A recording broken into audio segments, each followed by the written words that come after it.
Is this the best track in DH? High speeds? Check. Natural tech? Yep. A history of absolutely epic races? Maybe.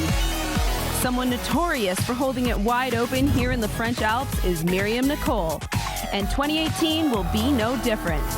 Can the Frenchwoman defend her 2017 Crankworx Les Gets win? The Thunder from Down Under, Troy Brosnan, is also on course for a repeat win here in Les Gets. Can the Aussie fend off a packed field of challengers?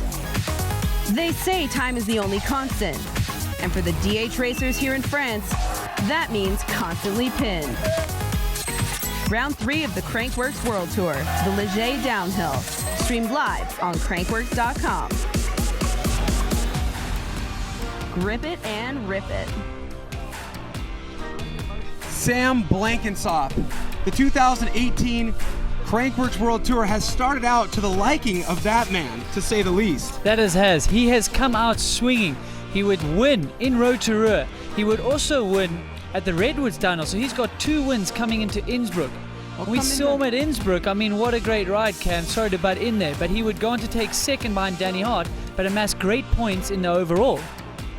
Asserting his dominance at the first 2 stops. But of course, it's time for stop number 3 in beautiful Les Gets, France, on an amazing downhill course with so much history.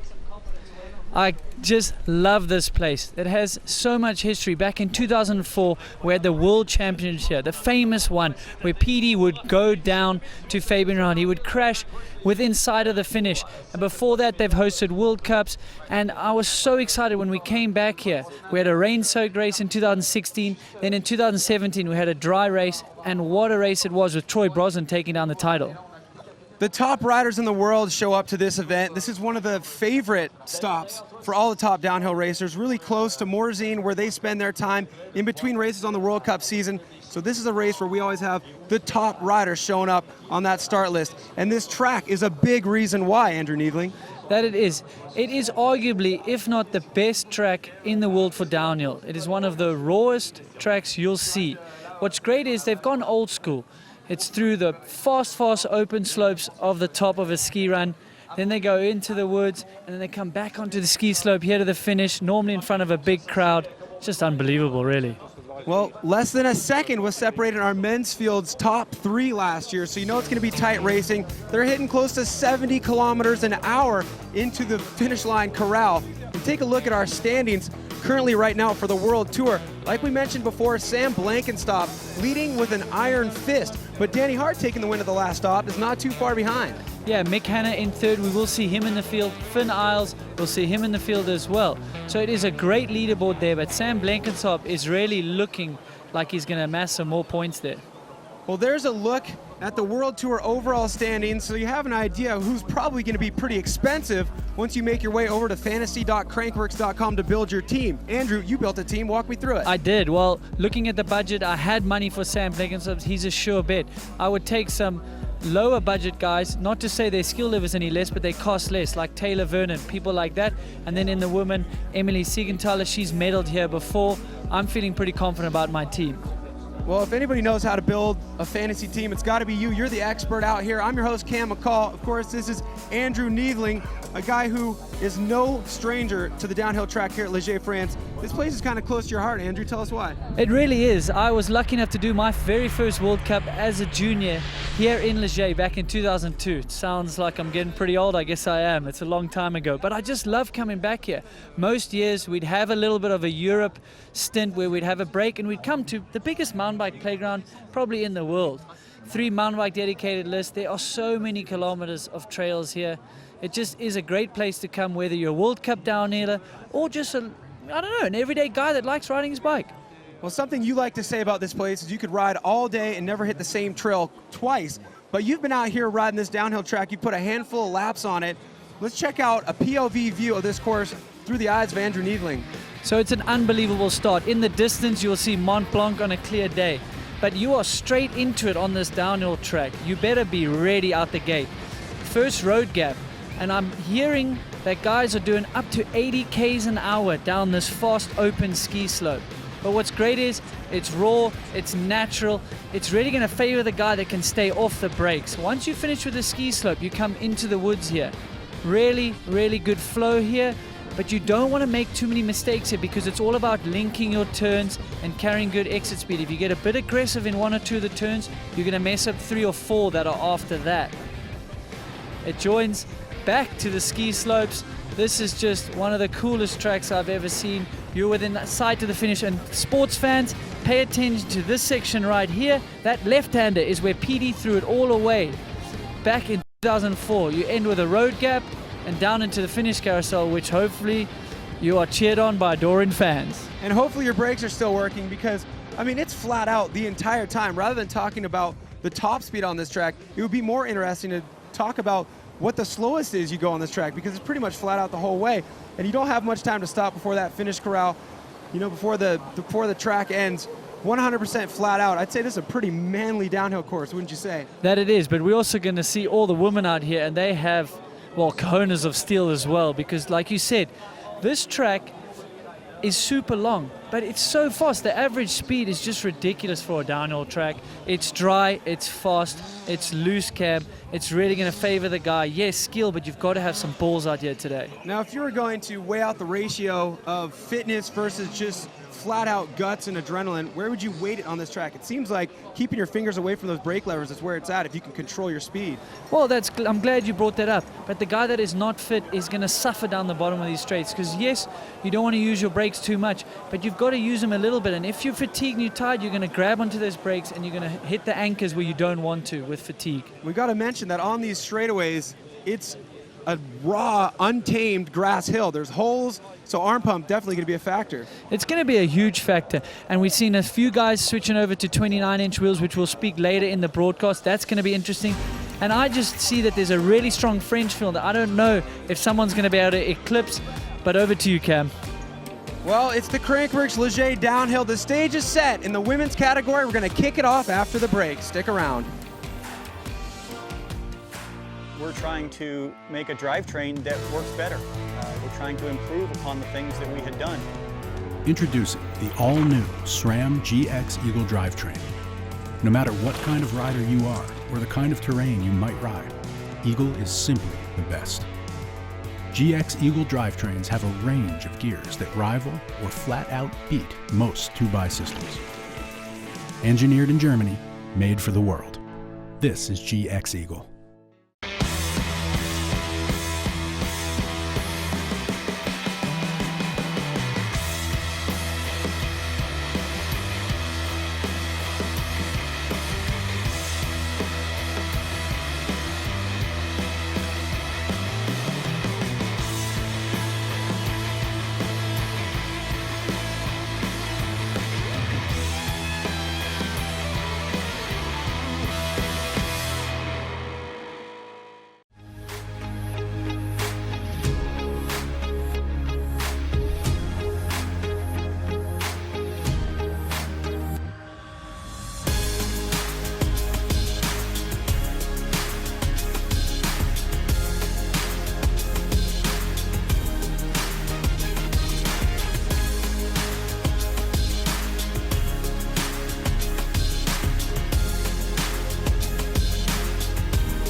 Whistler Mountain Bike Park.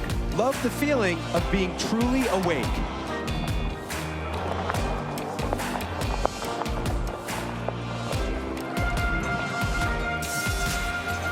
So last stop, just a week ago in Innsbruck, this is what happened in the women's category. Tracy Hanna, our defending champion from Innsbruck the year before. She was lacking a bit of form in the first part of the season, sorry Cam. And what was great to see, this is a really raw track from Tracy, and she just loved it. It plays right into her strengths. She would come out and she would take the win here in Innsbruck and bring a bit of confidence here into Les Gets in 2018. Well, that was last week, stop number 2 of the 2018 season. But let's talk about last year right here in Les Gets. It was all about Miriam Nicole.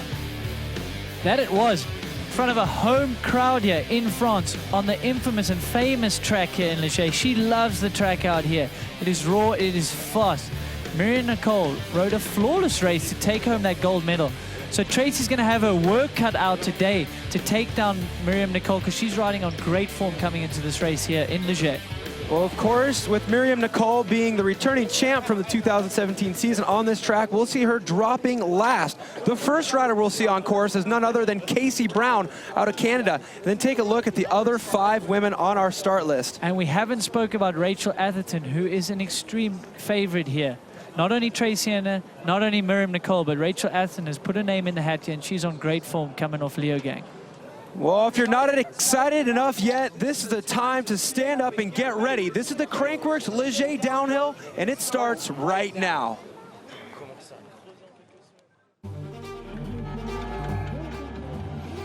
This place has attracted the best mountain bike riders in the world. 90 kilometers of bike trails here in the Port du Soleil region. The crowd is going wild out there. Nobody has any room for air here. One last feature. Cork 725 spinning landed. What a huge run. We could have a new leader here. It's so awesome though. It's like one of the funnest tracks I've ever ridden. Ever. It's looking good. She's going to take it.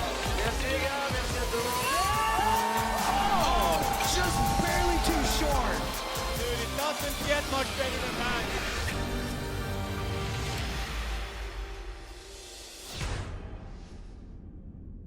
Well, that's it, folks. Let's get down to racing. The women's category here in beautiful Les Gets, France. Of course, stop number 3. First rider we're gonna see out of Canada, Casey Brown.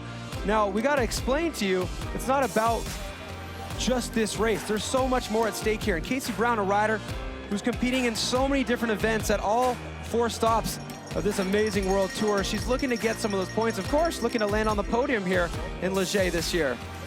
You may recognize Casey Brown from just a couple nights ago when we had the whip-off.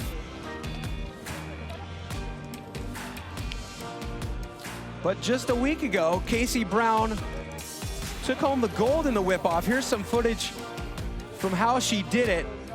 Now, a few years ago, there was not a single girl in the world who could whip a bike that far off a jump that big, but Casey Brown definitely breaking down barriers. And it's great to see that she also competes in so many different race disciplines also. You never know, you can never count her out. She's a very, very enthusiastic rider who doesn't get scared very often. So a track like this where it's all about going balls out, I have a feeling she could potentially have what it takes to get on the podium if she gets a perfect run. No, you've said it exactly true. And what's great to see is she's been working on the whips. She's been the queen of whips, and she's clearly improved them from last year to this year. But this is downhill, Cam. You do not get any bonuses for whips. It's all about as fast as you can get down this hill. Well, here we go. We're gonna see if she's able to do it right now. Casey Brown, the first rider on course. She's coming off a second in the Crankworx Redwoods downhill, and also a second here last year in the ADH. This is a way different course to the ADH. So that's off the first road gap. This is where riders are gonna hit speeds of 70 and 80 Ks an hour. It's rough, it's raw, and it is fast. It's all about getting off the brakes here in the top section. Well, what a great way to kick this off. I could watch Casey Brown ride a downhill bike all day long. She's definitely riding smooth so far. Let's see where she stands here. So she's down into the bobsleigh section. This is a famous section of this track. Casey Brown opting for the more casual attire here today. That shows you her free racer spirit, but she is no slouch. There we go. 2.65 up. So she's on a flyer of a run here. Getting some pedal strokes here in the lower section of the Les Gets downhill course. These are the fast open ski slopes. It's all about setting up early for these corners and staying off the brakes in the turns.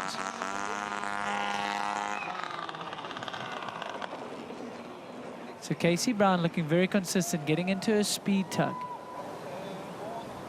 For the riders at home, if you get to the point that you're over 40 or 50k an hour and you hop on the pedals and you're doing nothing, it's better off to tuck instead of trying to get pedal strokes that will do nothing to drive your momentum forward. Well, talking about aerodynamics, skinny jeans can't be a bad call. Yeah, I mean, she's looking like she's got her slim jeans on, so she's looking pretty airy. You know what? Maybe it's a tactic. She's trying to kind of get in everyone's head that she's all in her casual attire, but she's actually got a strategy here. She's got her slim fit jeans on for aerodynamics. Yeah, if you looked at her attire, you'd think, oh, Casey isn't taking this very seriously, but you watch her ride right now, she's focused. She's coming into the last drop. It's all the way into the finish. Can she hold that time to the finish? What will the time tell us? She was up at the split, and she's improved even more. 4.3 seconds ahead of the current hot seat occupant. What do the rest of our racers have to say about that? Looks like we got another Canadian rider out of the gate, Via Verbeek. Well, if anyone can say something just out the gate, I mean, it's Via Verbeek. She's coming off a first at the Redwoods downhill back in Rotorua. She was on great form, but then suffered an injury. So she's looking to get back to the form that she had in the first bit of the season. Also a second in the Rotorua DH in 2018, which was a bit of a mudfest. Totally different conditions out here. It's dry, it's fast, and it's loose. We'll wait to pick her up and see what the first split says. It's looking green, but we haven't seen what time, so we'll have to wait to confirm on that. We're not going to get too excited just yet. Via Verbeek has had great results in the past. Many a podium here at our Crankworx events. Second place in the Canadian Open in 2017 in Crankworx, so no stranger to the podium. Coming back from injury, Cam, as you know, we both know it's never easy. She's coming back strong, to say the least. And she's another rider who definitely signs up for many, many disciplines at these festivals. So all these points are very valuable for Via Verbeek. So this is when your arms are getting tired. You're late into the race. It's almost 3 minutes. You're doing your best to support your upper body with your legs, but those are also getting tired. And it's just the worst feeling, getting sore arms. You go to tap the brakes, and next thing you've just grabbed the full hands full on the anchors. She's looking clean, though. Nice and composed.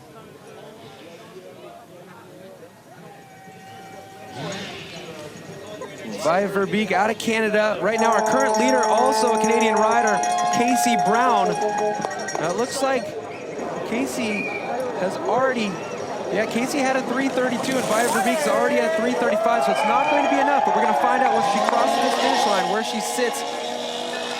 Via Verbeek coming to the finish line here in Leger. Not the run she was after. She'll be into 5th position behind Casey Brown, who's in the hot seat, has put in a storm of a run early here in the broadcast. Well, next up in the gate, the current leader in our Crankworx Downhill World Tour overall standings. This is going to be Emily Siegenthaler out of Switzerland. What's she got for us? She's coming off a 3rd in Innsbruck just last week. What a great rider out of Switzerland. She's hopped on a few World Cups podiums as well. Now, current leader of Crankworx Downhill World Tour. Well, with Emily Siegenthaler's run right now, we're going to be able to find out how fast Casey Brown really was.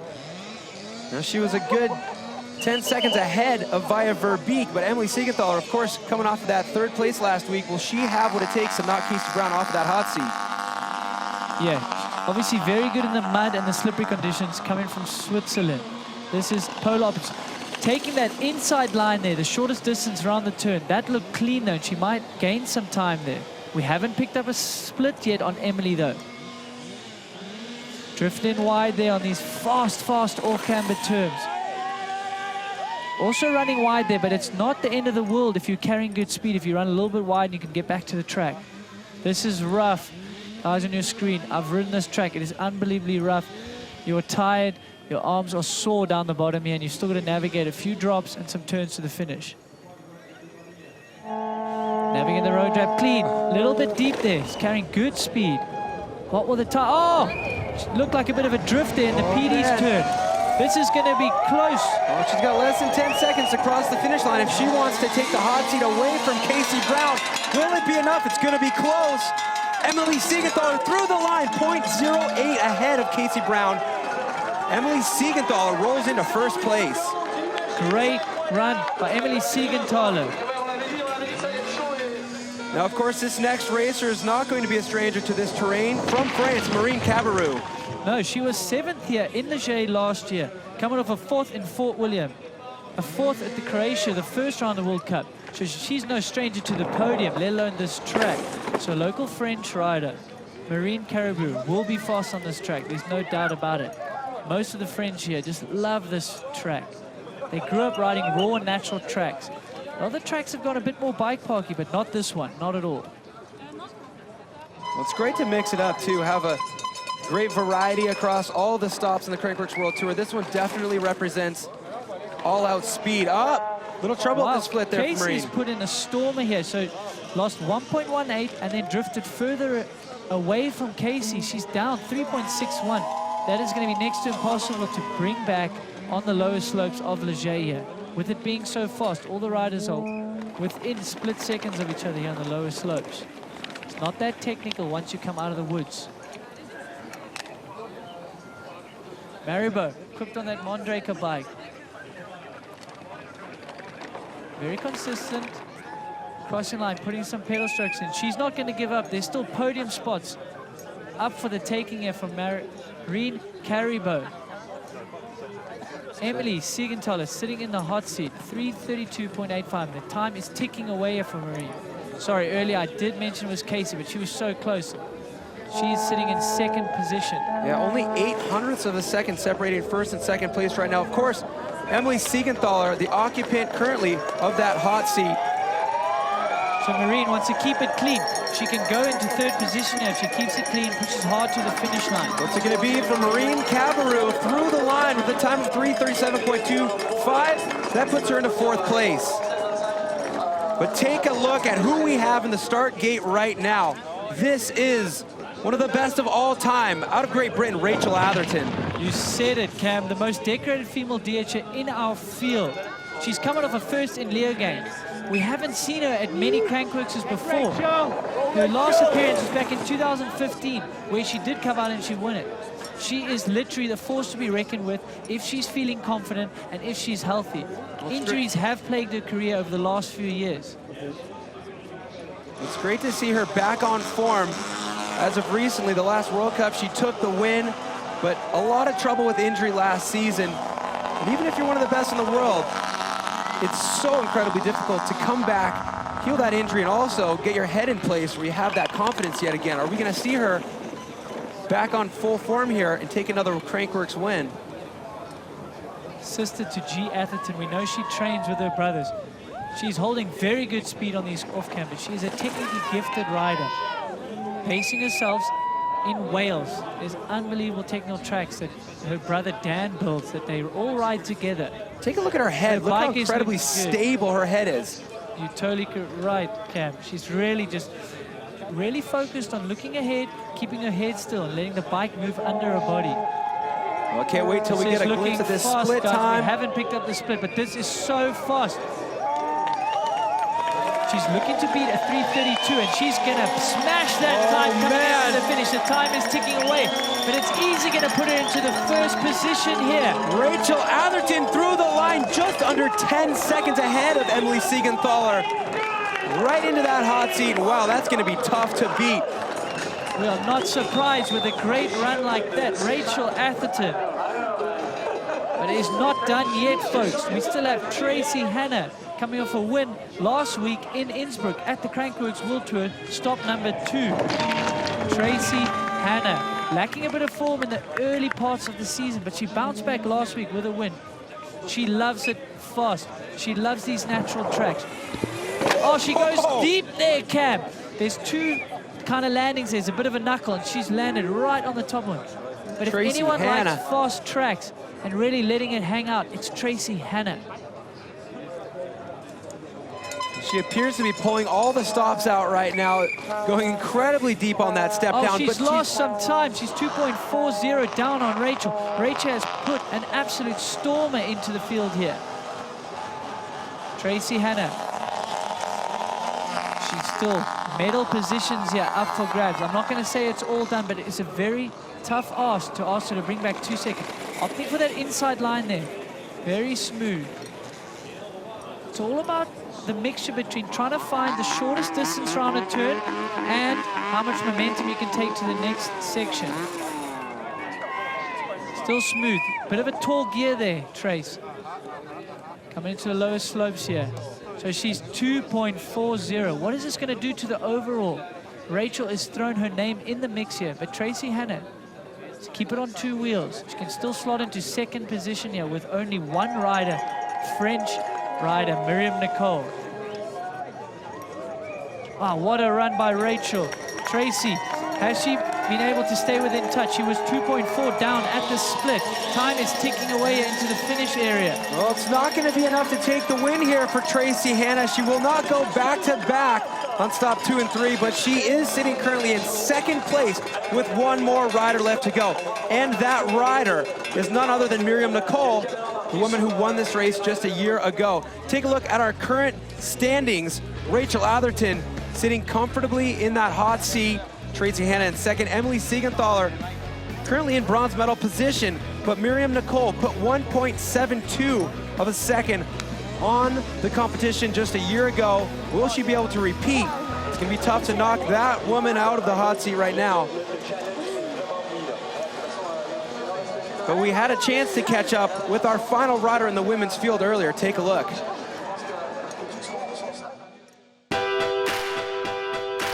Coming here in Les Gets, it's a place to be for any downhill mountain biker or just mountain biker. It's so nice. You have some nice restaurant. You have some good activities to do. So yeah, it's like a small town. Everyone is happy.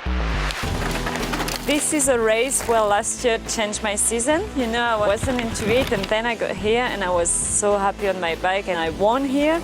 And after, everything went well, and just because I had so much fun here, it reminds me like, yeah, this is why you like riding fast your bike. This week is gonna be tough because it's like a World Cup. All the girls are here, so it's really high level, so we're gonna have to go flat out, so winning again will be amazing, but I will have to push a bit harder than last year, maybe. We are on the terrace. We can have good times with my friend, drinking good wine, eating cheese, and sitting in the sun, just having a good time. This is going to be a good track, and it's as well natural, a bit more bike power because there is a lot of berm at the end, a few more jumps, but it's cool, and it's going to be a good race. Well, if Miriam Nicole wants to make it 2 years in a row here in Les Gets, she's going to have to do the unthinkable, which is beat Rachel Atherton, who you see on your screen right now, comfortably seated in that hot seat. And this is what Rachel's run looked like. Can't find any errors here, Andrew, can you? No, hopping into downslopes there, she really was attacking and pushing forward the whole way down. Her fitness, you can see it here. Not really looking fatigued. As you mentioned, her head is very still. Bike is looking under control. No real issues here at all, which means she's going fast. Well, safe to say it's going to take a perfect, flawless run for Miriam Nicole to beat Rachel Atherton. Yeah, Rachel Atherton is having a lot more fun, I think, racing her bike. She's been through a lot of injuries. She's been to great successes. Multiple world champion. And I think she was putting a lot of pressure on herself coming back. And when you see a smile on her face, she's a dangerous threat here in a downhill race. Well, of course, her name is sitting at the top of this list right now. She's 3.52 ahead of Tracy Hannah. Emily Siegenthaler still sitting in bronze medal position. But what will the story be once we drop the French rider, the 2017 champ out here in Les Gets, Miriam Nicole? We're going to find out shortly. And this is what it's all about right here.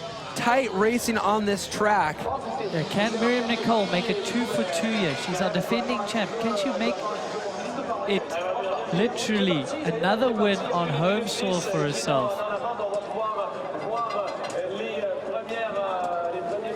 Well, here we go. Miriam Nicole readies herself in the start gate, and she's off. Miriam Nicole, also known as Pom Pom, or famously known as Pom Pom. She's coming off a first place in Croatia World Cup. So she got off the season to the most perfect start ever. Our French national champ, you see the sleeve on her jersey.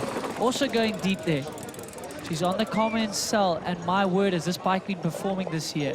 A very high chain line, which is probably going to favor her on this track. It allows the back wheel to get out of the way. The con to that is sometimes under braking it'll skip.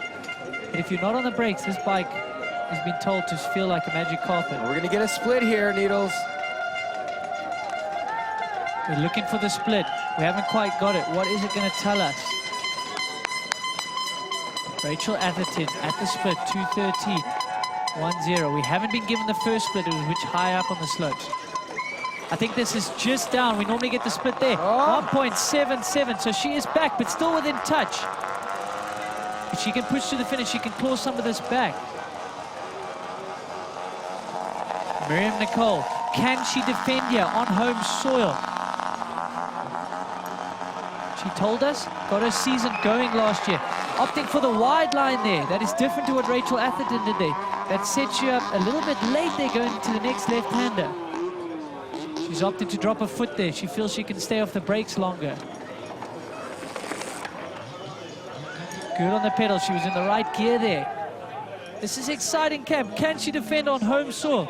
Coming off of first place at the first round of the World Cups. Whoa, getting a bit loose there. She is pushing hard here to the finish, and she needs to do that. She needs to claw back 1.77, which is a tough ask on a course like this. Miriam Nicole is going to have to be absolutely flawless on the bottom of this track if she's going to take the win out from under Rachel Atherton, currently sitting with a 3:22. Miriam Nicole, will it be enough? Who knows? It will not. Miriam Nicole crossing the finish line into second place, which means Rachel Atherton will take the gold here in the Crankworx Les Gets Downhill. Wow, what a run by Rachel. She's ecstatic. That just shows you how amazing this woman is at down racing. Pom Pom, our defending champion, looked like she had a clean run. She was attacking to the finish. It just wasn't enough. Rachel Atherton rode those lowest slopes incredibly, put a further 2 seconds into it. Well, there we go. It's been a while. It's been since 2015 that Rachel Atherton raced the Crankworx Downhill. She won back then. She wins again today. Here's a look at our leaderboard. Rachel Atherton swooping the win out from under French rider Miriam Nicole. Tracy Hanna taking home the bronze. Now Emily Siegenthaler in fourth. Casey Brown in fifth. A good day of racing out here for the women. Let's send it down to Cunny, who's standing by with Rachel Atherton. Cunny? Hi, welcome down here to the finish line. Rachel, what an incredible run. That just looked flawless. How was it for you riding on this legendary track? Well, the track is amazing, absolutely mint. It's so much fun. All practice, you're just going for it, and then you get to the race and you're like, oh no, I've got to race down it. It's actually so fast. It feels really short, so you're like, you're at the bottom really quickly, but you're absolutely hanging. It's really physical, hard on the body, so yeah, I'm pretty happy. And we don't see you at that many Crankworx, but have you been enjoying it this weekend? It looks like you're going to be racing the dual slalom later as well. Oh yeah, Crankworx, it's always a funny one, you know, between World Cups, and this year I just thought, you know, I just want to have fun and ride my bike, and qualified first in dual slalom, which was a bit of a surprise, so finals are tonight after the downhill, so I won't be on the champagne yet. Well, brilliant. Winning's fun, I'm sure. So back to you guys in the box. Cheers, Rach. Thank you. Thanks, Kenny. Well, back on form to say the least. She just won the downhill. She qualified first in slalom, which she'll be racing later. Great to see Rachel Atherton not only showing up here to Crankworx, but taking the gold again.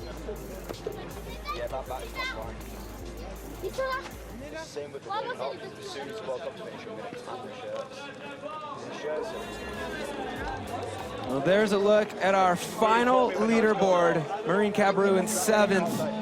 Monica Rasnick in 6th. Casey Brown showing up to so many events here, taking a 5th in the downhill. That'll be worth some points for Emily Siegenthaler. Now the podium, Tracy Hanna, Miriam Nicole, and Rachel Atherton. We thought that was exciting. We got more racing for you. This is the Crankworx Les Gets Downhill men's category coming up after the break. Don't go away. We're trying to make a drivetrain that works better. We're trying to improve upon the things that we had done. Introducing the all-new SRAM GX Eagle drivetrain. No matter what kind of rider you are or the kind of terrain you might ride, Eagle is simply the best. GX Eagle drivetrains have a range of gears that rival or flat out beat most 2x systems. Engineered in Germany, made for the world. This is GX Eagle.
Les Gets Bike Park, the best bike park in Europe.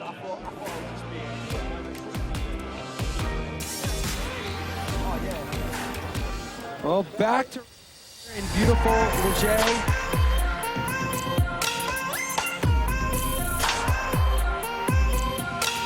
The racing, but also the lifestyle you can take part of in this beautiful mountain town. Of course, connected by countless chairlifts that bring you across country borders, all kinds of different trails. That's what's going on if you're out here riding for fun. If you're riding for points and prize money, then there's plenty of that to be given out at stop number 3 of the Crankworx World Tour. Now this is the way it works here for all of our events. If you win, you're gonna take home 150 points. That's going to be added up. The winner at the end of the season is the one who has the most points next to their name. You could win the overall World Tour standings of each discipline, or you could be adding those points up for your King and Crankworx overall potential. Right now, in the Downhill World Tour for the women, Emily Siegenthaler just shot herself up into first place, but Tracy Hanna, with her great result here, is tied. 225 points for both of them. With another stop to go, of course, in Whistler. Tawny Seagrave not able to race today, but still hanging out there towards the top of the list. So each one of these races, a little battle in the grand scheme of things, which is the big war, the World Tour overall. Can't stress enough how much all these events matter. Even the whip-off contest. We had the whip-off contest just a couple nights ago. Take a look at how that went down.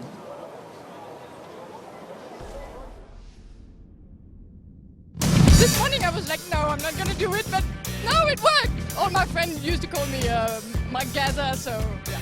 Well, that was for him. Yeah. For sure. It looked like it worked, so good on you. Third place here for Leah. Oh man, unreal. So much fun. Everyone was throwing down, so I'm pretty stoked to get on the box. Bit more, and then the last one I nearly almost went down, but it was, I don't know, it was cool. People like race whip, and you got a big like free ride one, a big dirt jump. I'm like, wow, oh, I love it. It's so sick. It's humbling. It's good to have a close competition, and I think it's really good for the sport of whips. You've thrown Casey Brown in a whip-off at Crankworx. That must feel pretty cool. Definitely, it's awesome. Did you expect that when you came in here? Definitely not. The champ, Vinny Armstrong, here in Les Gets, taking the whip-off. Dave McMillan killed it, Cade killed it. Everyone was riding so good, and like the jump was Really good, actually. I didn't mind it. R-Dog taking the whip off. Woo! That's a wrap here at the official European Whip-Off Championships presented by Spank. The crowd was loving it. The riders were sending it. We hope you enjoyed the show. We'll see you next time. Well, it was all fun and games at the whip-off, but it's all about racing the clock here in Downhill. We'll be popping plenty more bottles of champagne once we get through this list of riders right here, each one of them with potential to win it. First, we're gonna see is Remy Thirion from France. Yeah, we're going to have the riders likes of Brendan Fairclough, Bernard Kerr into our next page, Jack Redding, Eddie Masters, Finn Isles, G. Atherton. We have a stacked field here coming down. Baptiste Pira, Mark Wallish, Lucas Shaw, the man on form. Not forgetting our leader, Sam Blenkinsop, Loic Broody, current world champion, Amri Perron and Troy Brosnan. There are so many names here today. So we've got a rider who's leading the World Cup overall. We got a rider who was a reigning world champion. We got the rider who won here last year. Needless to say, we have a stacked field and a beautiful backdrop for today's event. Take a look at the bike Remy Thirion will be riding when we see him come out of the gate first here in the men's category. Yeah, that's a bike we spoke about with Miriam Nicole. As you can see, that chain, they're running that chain up higher than the pivot. It's a high chain line that really helps with the back wheel to get out the way when it hits those bumps. Well, it's one thing looking at that bike on a stand, but you know we get excited when we see Remy Thirion sitting on that bike in the start gate. There he is. Remy Thirion doing it for France in front of a home crowd here on home soil. Can he do it? One of our favorite Frenchmen, always smiling in the pits. He won here back in 2016 in the Mudfest. Man, he had a season going last year, but he was out with injury with a horrific crash back in Leogang. So he's also, we'll say it a lot today, is a man trying to find that form we know he's all capable of. I mean, he's a previous World Cup winner. Solid start this year, though. He's had top 15 in the World Cup. And he's just one of the most talented and gifted guys you'll see on a downhill bike. Finesse and skill for miles. Waiting to pick up a split on Remy Thirion.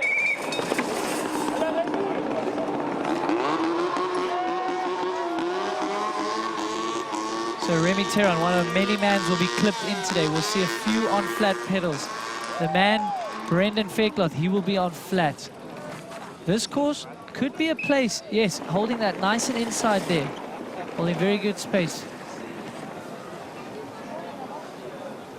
So Remy looking to beat a 3:02. Wow, drifting wide there. He is aggressive.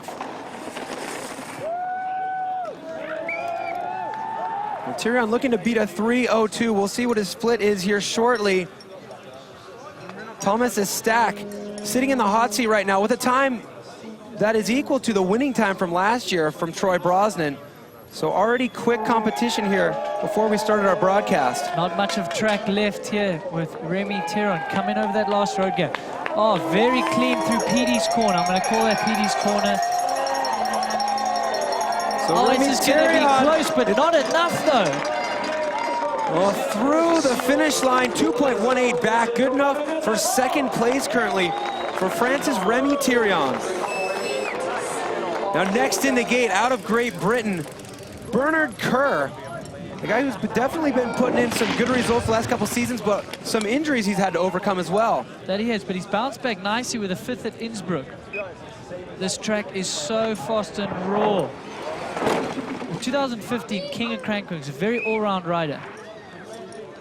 Well, we had Bernard Kerr up here in the booth during Rotorua round number 1, still healing up that ankle, so that was only a couple months ago. We're going to find out if he's back up to full pace. Oh, and he's in touch. He's 0.92 back at the first split.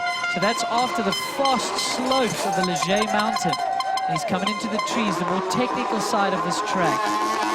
You can almost say this track is split into about 3 sections, waiting for the next split. We haven't picked it up yet. So Bernard Kerr coming off the 4th year last year. So if anyone can stick it to the man in the hot seat, it could be this man. Coming back on form, Bernard Kerr. On that 27.5 equipped pivot. This is a man that opts for an air rear shock. They feel it better suits that bike. Keeping foot up there. Conservative. Keeping some energy in the tank here. We've still got a little bit of track here. About 30 seconds to go before Bernard Kerr can drop into the finish here and see what his time is like.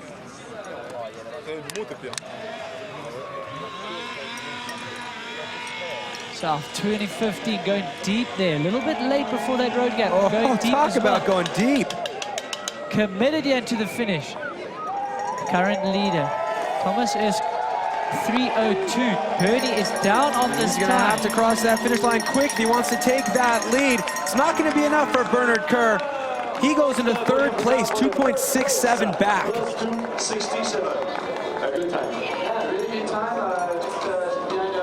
Not enough for Bernard Kerr on this one today. But would this man have what it takes? Out of the USA, Elliot Jackson.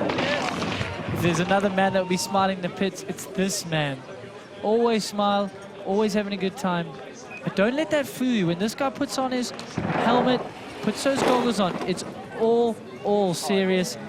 The gains are left for the pits after the run. Elliot Jackson's had some breakout results at Crankworx. Coming off a bit of a sluggish start to the season. He was only 16th last week, but he was 6th in Rotorua, round 1 of our Crankworx World Tour. He's lost some time though. That time of the hot seat of Thomas is very fast. 3.95 that he's put into Elliot, only on the first sector of the track as well. That is going to be a tall order to get any of that back. Elliot Jackson coming from the motocross background. This course should suit him somewhat. A little bit of a mistake there, unclipping unnecessarily. Yeah, with speeds up to 70 and 80 k's an hour, that mimics what you're doing on a motocross bike.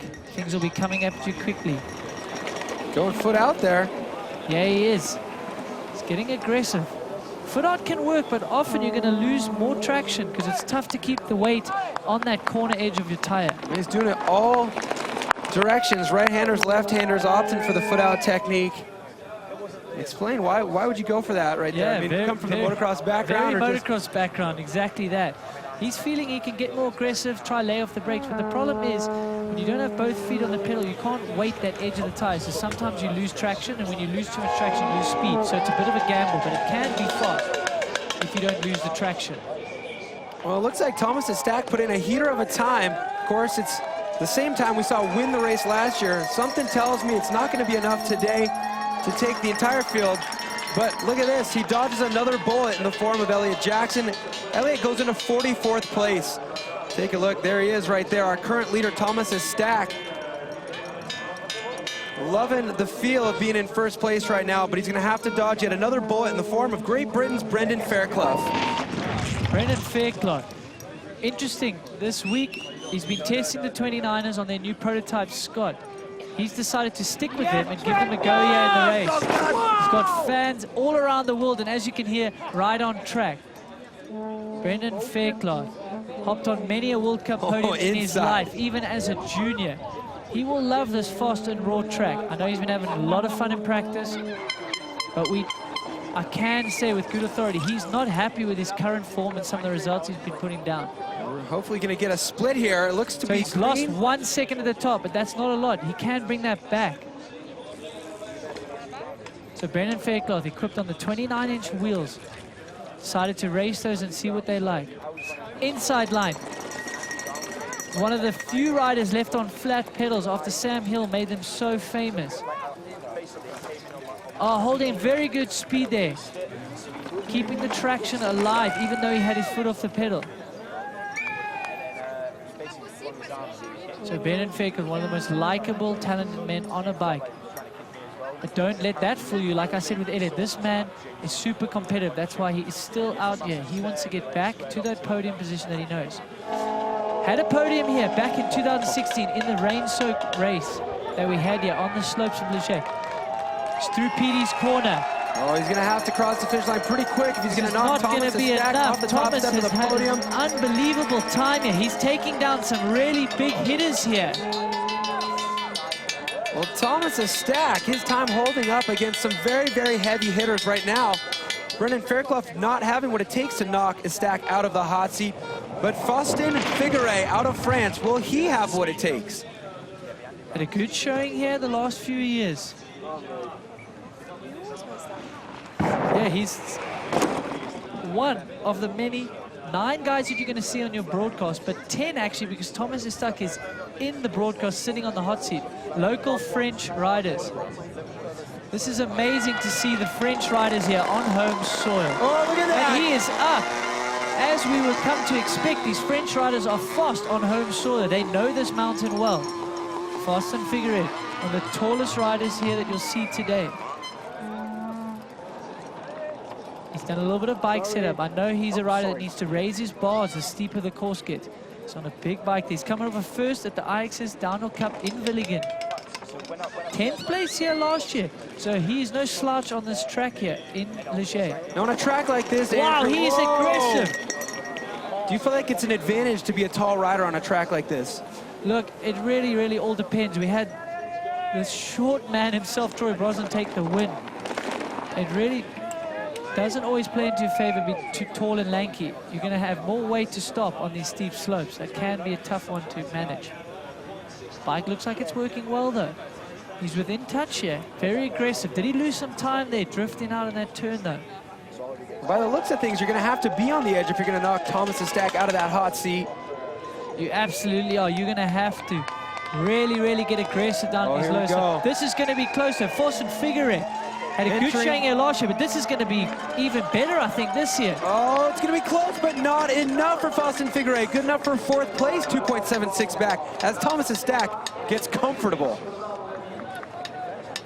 Man, get that guy a beer. This is a fast, fast time. Well, a rider who's been posting some good results this season so far from Great Britain, Reese Wilson, is out of the start gate. And you said it, had the ride of his life in Fort William with a 4th place at a World Cup, his first World Cup podium.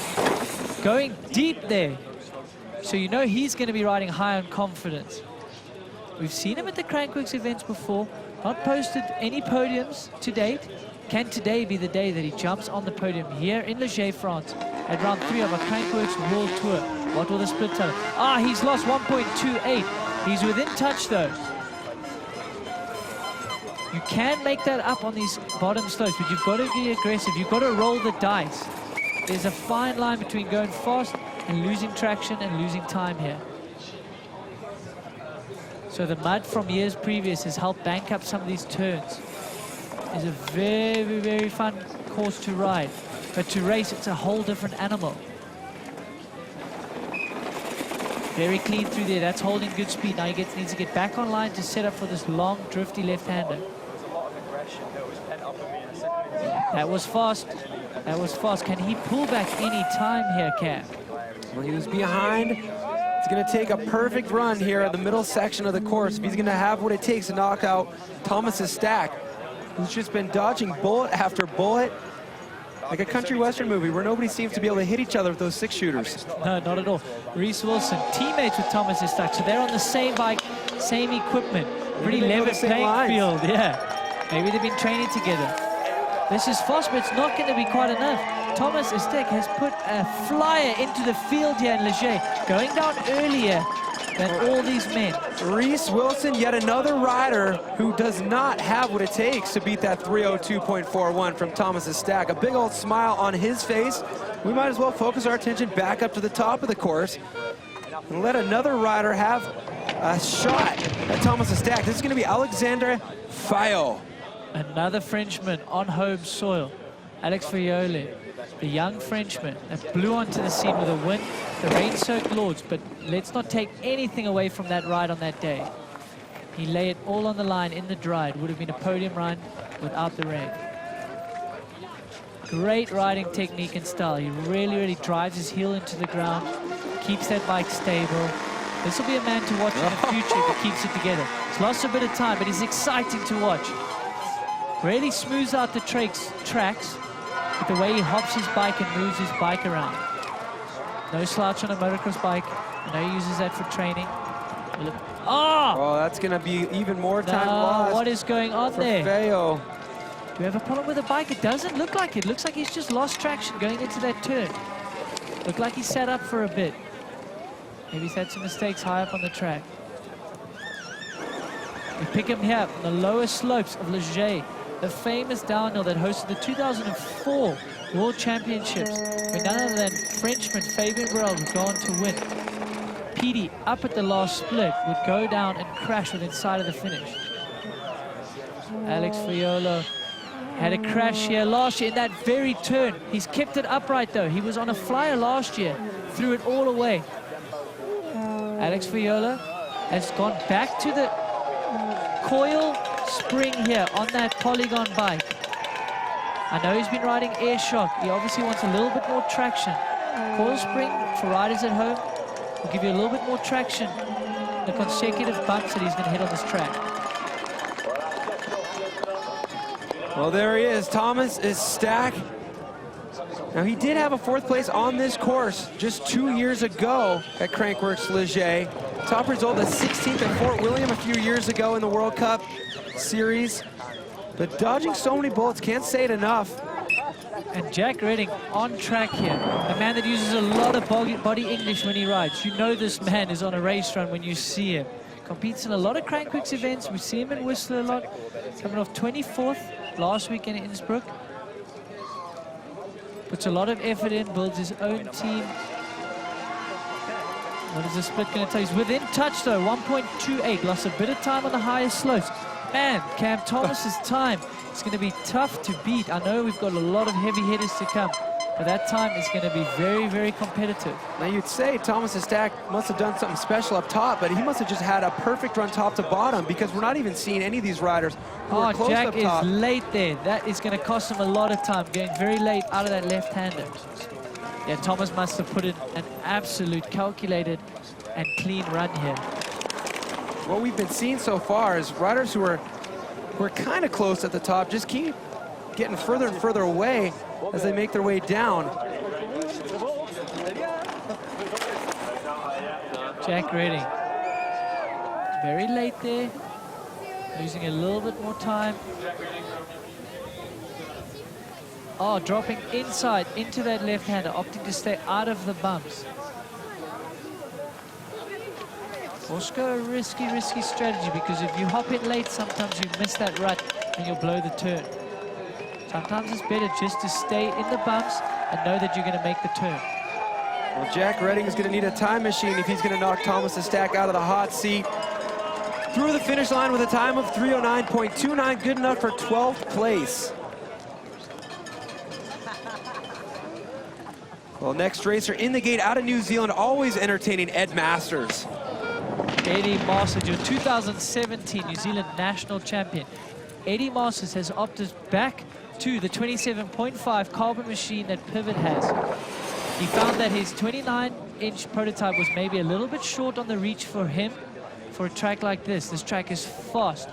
You want to have as much reach as you can and have stability at high speeds if you're hitting like 80 k's an hour, Cam. Oh, he's close. And it seemed to paying off. He's clearly more comfortable on that bike. So much is on your feel on a bike. If you can get that touch and the feel, then it relates to fast times on the track. He's within touch. What is the next? We haven't got the next split, but I would safe to say he's within touch. Can he keep it together on the lower slopes here? Estek, Teron, Kerr, Figueroa, Ruffin. Where will Eddie put himself on this current leaderboard? Whoa, committed. Dropping a fit, but very committed. You're right, Cam. He did not lose any speed there. Also dropping a foot, but you know he won't be on the brakes. Whoa, as you can see, losing traction there. This is fast, sports fans. Eddie Masters, one of the funnest guys you'll ever meet on and off the bike. Clearly been staying off the golf course this week and focusing on his riding. Eddie Masters back on the 27.5 bike. He looks fast, folks. Will the time hold up, though? He was in touch at the first split. Eddie Masters through Petey's turn. It's got to be a 3:02.41. This is so close. Oh, he's dropped a little bit of a pedal there. Is it going to cost him? Oh, no, Eddie. 1.27 back. Eddie Masters with a flying run there. Drops himself into second by Thomas Eskirk. 3:02.41. Well, next in the gate, a kid who knows how to lay it all on the line. Has been laying it a little bit too hard so far this season. Out of Canada, Finn Isles. Yeah, a decorated junior career, Finn Isles. A former junior world champion. and he is fast, but he has not had the season he wanted this year, Cam. Came into the first year elite with a lot of hype, a lot of potential. Let's not take anything away from him. It's really, the pressure's been on and he hasn't had the results he wants. Finn Isles, racing for Specialized. 2.51 back. They are on a new prototype 29er bike. Done some testing this week and felt like putting it under some race conditions. From Canada, Finn Isles. Took a third in Rotorua at the rain-soaked round 1. And contrasting conditions here in Leger.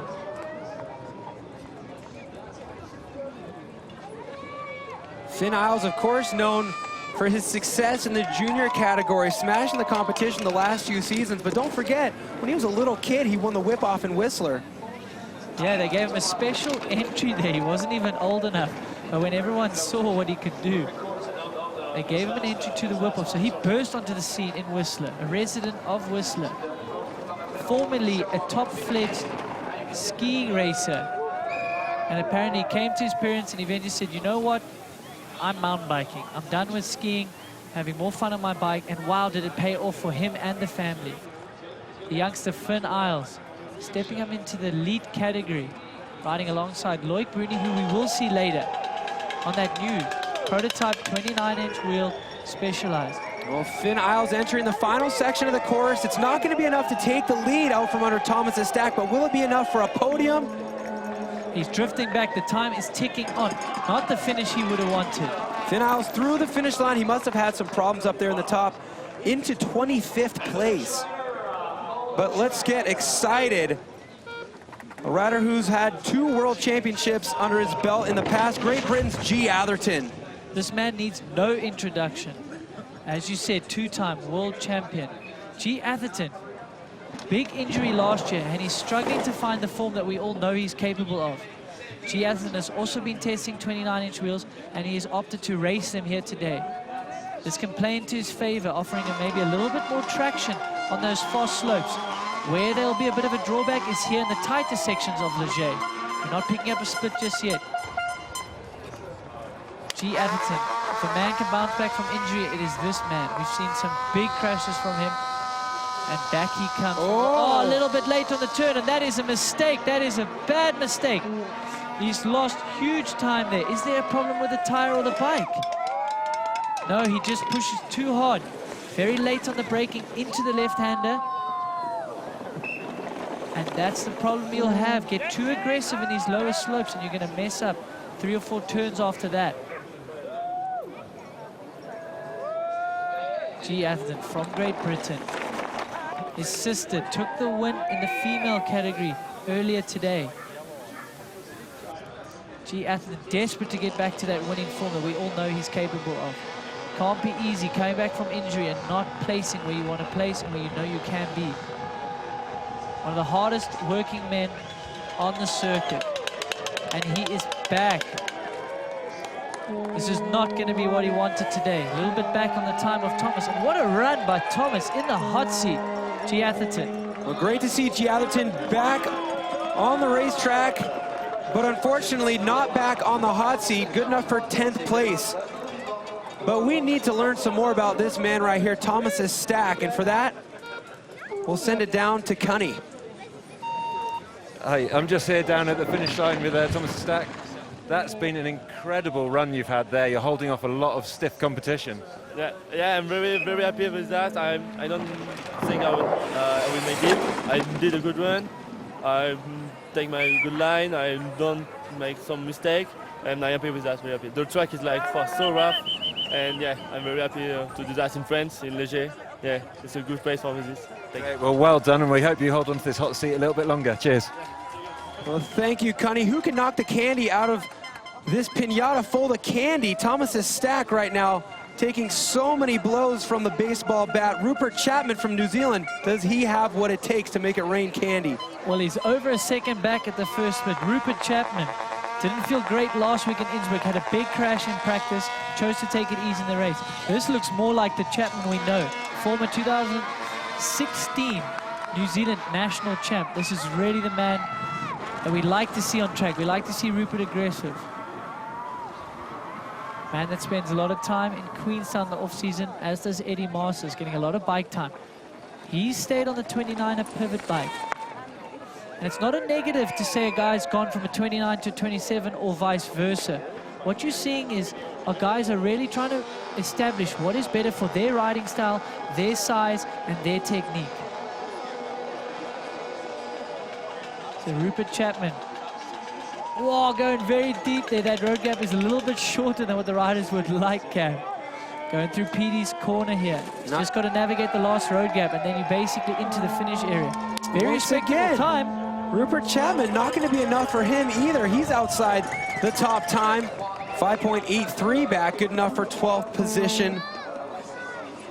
But when it comes to going absolutely Mach 20, Mick Hanna is usually up for the task. Can the Australian knock out Thomas's stack? Also known as Michael. So no introduction needed. He'll enjoy that one and if he listens back, he'll know where it comes from. But jokes aside, this is a guy that has had 3 Crankworx podiums in 2018 already. He had a famous, or to him infamous, 2nd place at the World Championship in his hometown of Cairns. Now, would you say this track is right up Mick Hanna's alley? Oh, 1.44 back already at the split. This is just becoming like Groundhog's Day every time we get the split times. It really is. You know what? If Michael is feeling confident and in a good place, any track suits Mike. That's the thing with Mick Hanna. So Mick Hanna a little bit back at the first split. Come on, Michael, we want to see more out of you on that prototype polygon bike. This is a man that often doesn't look like he's going fast. Calm riding style. It's almost like he's hunting over the front of the bars. His head really leads where he wants to go. But don't let that fool you. This man is built for speed. A man that took a year off from racing, retired from the sport, took a whole year off and came out swinging at the first round of the World Cup Series after a year off, and would go on to win that race, or get 2nd. I apologize, my facts are not on top of it today. So Mick Hanna coming back to form after last season, taking 2nd of the World Champs. A veteran of the sport, Jack. He was back here in 2004. He was back here in 2002, still racing. Mick Hanna into the finish. Mick Hanna already outside the time. Yet again, a 14th place so far for him, 6.23 back. We got a French rider on the top. Is it going to take fire to beat fire? Another French rider out of the gate right now, Benoit Coulanger. Coming off a 2nd at the European Champs in here in 2018. We haven't seen him at many Crankworx events before, so he's new to us, but not new to the downhill circuit. The quiet Frenchman. The same bike as Thomas, on a Commensal 29er. See with the first split, and he is down. 1.75 back. As we've seen, Cam, deja vu. This is going to be so difficult. Guys, let's not forget, there are still podium positions, a full leaderboard that we need to fill here today. Still got a lot of riders to go. Thomas has put in the blinder. Let's not discount the people still to come.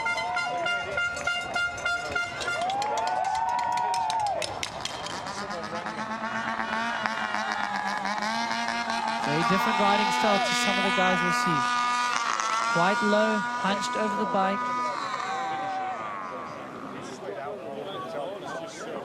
Making his way down these amazing fast ski slopes here in the summer of Les Gets in the Port du Soleil area.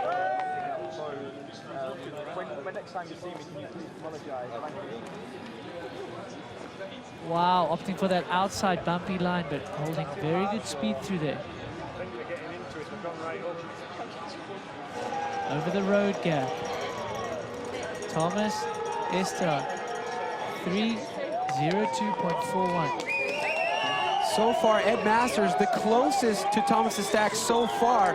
Benoit Coulanger not going to have what it takes also. Will it be enough for a podium position? No, he's down into 15th place. Now, Andrew, do you think anything's changing with the track? I mean, the weather's been consistent all day, or was Thomas's stack just that fast? I really think, let's give him some credit. He really did go down earlier than other guys, but this course is getting a little bit dry and a little bit more blown out. but all the stuff in the woods is going to be very similar. All the stuff up here has been dry all week. It's not changing that much. He's put in an absolute blinder. Florent Payet from France, another Frenchman. He's your 2017 European champion. An amazing breakout result. 3rd place in the World Champs in 2016. Another red. The likable, tall Frenchman of Florent Payet. Equipped on that Mondraker bike. He's red as well. It's deja vu.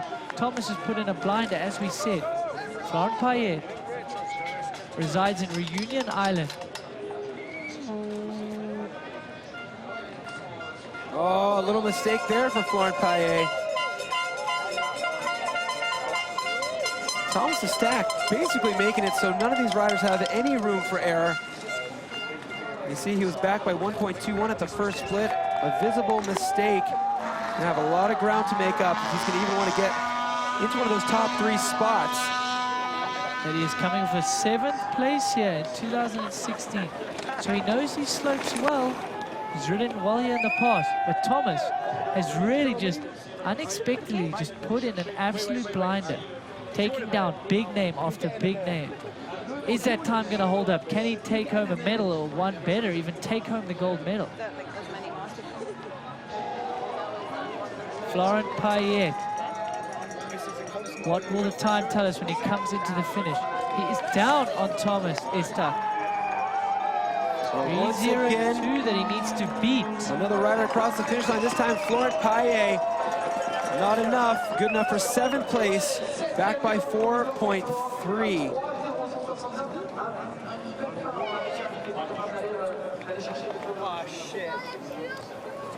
Well, of course, we said the name Thomas the Stack more times than we ever thought possible right now. He's looking unbeatable. Ed Masters, the closest to a Stack right now. Remy Thirion holding on to that 3rd place. Bernard Kerr just off of the podium. Will anybody have what it takes to smash the time from Thomas Estak? We're gonna find out soon. This is the Crankworx Les Gets Downhill. Final riders coming up after the break.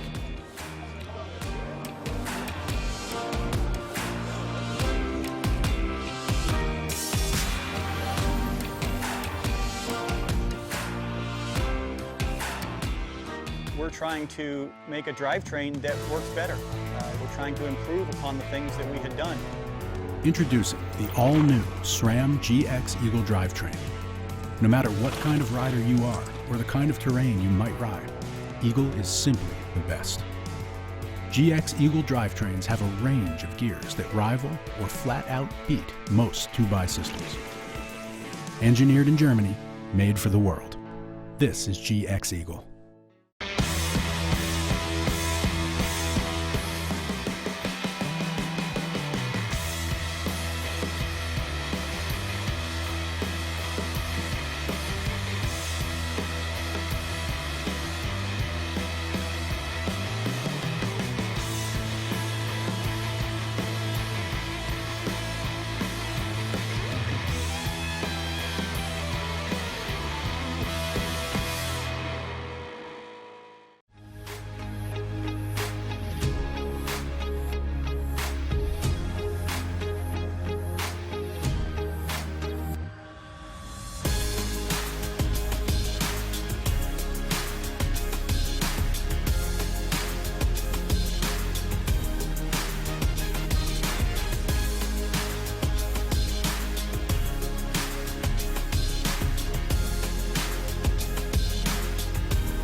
Les Gets Bike Park, the best bike park in Europe.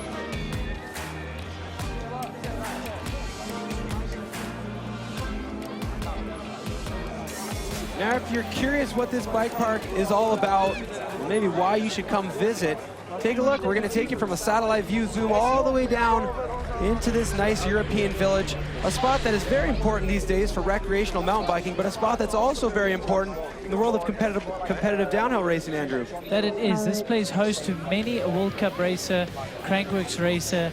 In between races, they come here, it's their playground, but it can be anyone's playground. I mean, it's just so world famous for so many reasons. Well, it's a playground right now for one Thomas Stack, who's been untouchable so far in the Crankworx Les Gets Downhill 2018. Take a look, he's fending off his competitors. Ed Masters got the closest by 1.27, but 1.27 too far. Remy Thirion holding on to that bronze medal position so far, but 10 riders left to go. And a great ride by Eddie Masters, Remy Thirion as well. But our leader is just so tough to beat at the moment.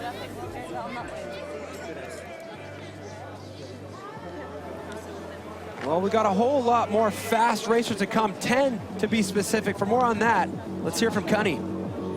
I'm down here at the finish line, and we have seen Thomas Stack holding tight onto that hot seat. What an incredible run from him. But we have plenty more fast riders coming up. Two that I think are keen to look out for would be Lucas Shaw, the young rider. He's qualified fastest at the last two World Cups, but punctures and mechanicals and crashes have held him out of that winning contention. So we are expecting big things from him soon. Maybe today is going to be his day. Another rider is Amaury Perriand. He has won the last two World Cups, and he is in the form of his life. He's only 22 years old, and he is slaying some of the masters of the sport. Can he slay his compatriot Thomas Stack today? He lives only 4 hours from this location, but as this track is normally closed off, he's only ridden it one time, and that was last year at Crankworx, where he got 9th. I'm going to put a bit of money on him doing better than that this year. Back to you guys up there in the box. Thanks, Cunny. Definitely some fast racers yet to come, and we're about to find out if Thomas Stack is in fact unbeatable, or if riders like Lucas Shaw and Amaury Perriand, riders who have been so quick so far this season, have what it takes. Funny little problems for Lucas Shaw in the last few World Cups, so will this finally be the race where he puts it together top to bottom in the finals? He's been qualifying so well. Now the fans out here definitely enjoying the show. I hope you're enjoying it from home, from the comfort of your couch. But if you ever want to show up in person to a Crankworx festival, these are some of the guidelines you're going to have to follow. After 15 years of extensive worldwide testing, the following are scientifically recognized methods of showing support for your favorite rider. Air horn, vuvuzela, novelty homemade signage, Instagram hashtag, cowbell, thunder stick, screaming. However, studies have shown that fan nakedness has a detrimental effect on athlete performance. And that's why you need this. But you can't get it here.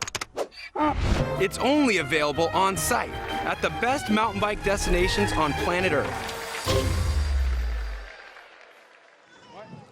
There you have it. Go get your Crankworx merchandise provided by Fox. Don't be naked. Nobody naked out here today, so you shouldn't be either. Go get some clothes. Well, 10 riders left to go here at the Crankworx Les Gets Downhill. A star-studded cast, to say the least.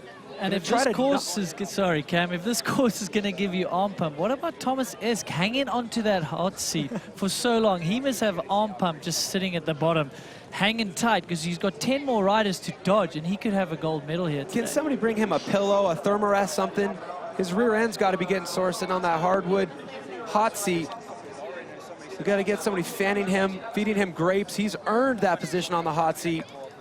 But if he wants to keep it, it's not going to be easy. Take a look at who we have still to come down the hill. Yeah, we still have Rafael Gutierrez, Baptiste Perron, Mark Wallace, Lucas Shaw, Loris Vergier, Amaury Perriand, and let's not forget our defending champion, Troy Brosnan from Australia. Now, Andrew, this was the track you raced for your first ever World Cup, so you know exactly the ins and outs of this track. How about you take us to school? I'd like to do just that, Cam. The great thing about this track, it's a mix of different terrain. You start at the fast slopes at the top. The key to this race, though, is carrying speed through these fast grass slopes. So here we see Rachel Atherton. She's very cool and calm. Look at that rear shock. So she's opting to go as wide as she can, but she has to ride through all those bumps. But what that does is she is almost guaranteed to stay in that rut, and she comes out very consistent. So that's what it looks like when you're smooth. Take a look at when you're living life on the edge. So here we take a look at Eddie Masters. He's a little bit more aggressive. He's opting to come out and attack.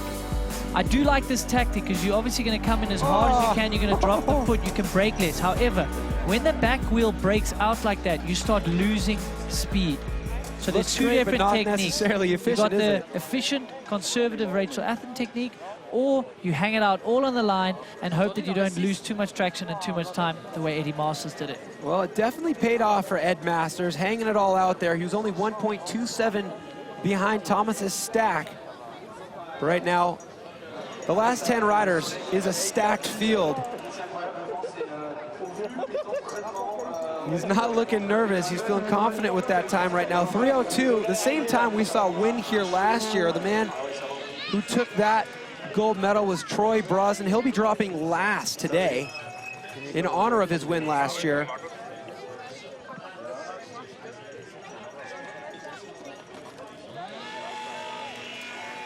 That was a great update from Cunny down there talking about Lucas Shaw. He's been qualifying first at the last couple World Cups, but funny things happen, flat tires, little crashes. It'll be exciting to see if he can get a perfect run, and if it'll be enough. Of course, Sam Blankensop, who's leading the overall standings on the Crankworx World Tour. But right now, the first rider will drop. Now that we've broken into our final 10 competitors, it's going to be none other than the English rider, Greg Williamson, and there he is. Yeah, Greg Williamson got a 10th here back in 2006 in Alger. What's interesting is he's on a new team, an all-new bike that's burst onto the scene. The Uno Factory Racing. This is a bike developed by none other than Cesar Reuter. He's a famous World Cup racer back in the early 2000s. This is a state-of-the-art bike. It really looks like an F1 machine. 2 times top 20 results this year in the World Cup Series. 2017 UK National Champion, Greg Williamson. What can he do, and what will we see on the time here? Well, take a look at this, Andrew. We're expecting to see him on camera right now, and we're expecting to see his split, but no sign of Greg Williamson. So we hope all is okay for Greg Williamson, but we haven't seen him go through the split. That means he is obviously down on Thomas. So Thomas is guaranteed a top 10 result. But I have a funny feeling he's going to go way deeper than a top 10. I'm picturing a top 3 result here today. I'm going to go out on a limb. We've still got the likes of Loic Bruni, your current world champion, your current World Cup leader, Amaury Perron, your defending champ, Troy Brosnan. Wait, I can go on. Sam Blankensop, the man who's leading the Crankworx World Tour. That's just 4 names. And obviously, Lucas Shaw. So basically what that means is it's not going to be easy for Thomas to stack, but judging by what we've seen so far, he did something special out there on that Les Gets Downhill course. On a beautiful day, take a look, 17 degrees Celsius. For those of you hanging out back in North America, that's a comfortable 63 degrees. All sunny blue skies for Thomas to stack to enjoy hanging out in that hot seat. We're going to have to start bringing him room service. There we are, Thomas Estek with a flyer of a time at 3:02.41. Eddie Masters swapping back to his 27.5. He's in second position. Well, let's see if our next rider has what it takes. Out of Spain, Rafael Gutierrez. Not to be mistaken by that graphic store, which was Rafael Gutierrez of Colombia was in the graphic, but this is Rafael Gutierrez of Spain. Coming off a 25th in Leogang. We have not seen him at many of the Crankworx events, so he's new to us. Popping his name in the hat here, Crankworx World Tour in Leger. Looking forward to the first split time. Tell us. Rafael Gutierrez on the main stage here of Crankworx World Tour, round 3 here in Leger. We have a blistering time in the hot seat that was set early in the day before our broadcast. Rafael, we haven't caught a split yet, looking clean. Looks like he took a top 20, also in the ADH in Leger prior to this. Serving a little energy there into that right-hander. Looking good, great technique on the bike here. Aggressive, dropping a foot there in those open slopes of Les Gets. Hopping back to get nice and early. He is early, holding good speed here. Lower slopes. This is where people have had problems before. It is bumpy out here. You got to get your braking done early and try brake before those braking bumps. Otherwise, it unsettles the bike and you might get bumped offline. 2:49 and counting. Oh, he's looking good. He's entering the final section right now with a little under 10 seconds to go if he's going to unseat Thomas's stack. This is a great time. Raphael coming into the finish. Gutierrez through the finish line just behind the top time. Good enough for a third place overall at the given moment, but Thomas's stack dodges another one, giving a thumbs up to a near miss. Well, Raphael coming off a good run there. We might see more of him at other races. Here we go, out of France, it's Baptiste Pierron. Brother to Amaury, who we will see later. Riding for Vuvu Racing. Out of France, another Frenchman on home soil. They know these tracks so well. These fast slopes of Les Gets. Baptiste Pierron has had a 7th at Mount Saint World Cup in 2017. So we know when he's on form. And he is up, as we said. These Frenchmen are so fast on the slopes here. This is great. We haven't seen anyone in touch with that first split for a while. Baptiste Pierron. But barely ahead right now, only 0.05 of a second in front of Thomas's stack. He's going to need to be flawless, though, to not fall back. Yeah, we saw Thomas had such a flyer down the bottom slopes here. But Baptiste, he's on a flyer here, speaking of flyers. Opting for the inside line there, keeping feet up. Pedal stroke, he is holding great pace here. Again, I call it the conservative approach, but he gets to weight the outside tire and he just maintains traction. Bit late there, has to get on the pedals to gain momentum to the next section. Has he lost time there? Well, it looks like Thomas's stack is excited to have a little bit of competition here. The closest we've seen in a while. Baptiste Pierron. Clean, just the road gap. Then he's got to get through Petey's corner. I'm not going to try jinx this man, but this is the famous turn. He's through there. He's got to push hard to the finish. He's lost a little bit of time, it seems like it, Cam. He was great at the first split. It's so close, but he's lost time on the lower slope. Yet again, not enough for another rider. Baptiste Pierron goes into 3rd place. Well, next he was within touch at the first split, but Thomas has put a flyer down on the lower half of this track. Next up in the start gate, dropping in right now, Canada's Mark Wallace. Mark Wallace, and we always like to pay tribute to the late Stevie Smith. Mark Wallace on the Canyon Factory Racing out of Canada. As we said, teammate to the late Stevie Smith, who we tragically lost a couple of years back. But Mark Wallace has started growing into his own skin here. Well, this is where we're going to see the first Coming split off here. the tip, he's down 1.46. The French are just so fast on home soil here. They're almost unstoppable. Who can take them down here today? Mark Wallace lost 1.5 at the first split. And he'll still be a little bit back there. On my calculation, he's still over a second back to our man in the hot seat. Coming off a 10th in Leogang, 6th in Les Gets in 2017. Nice and committed to that turn. Teammate Troy Brosnan, we will see him later, our defending champ. 9th in Rotorua, also back in 2017. So man comes out, races very well at these Crankworx events. Nice and tight there on that right-hander.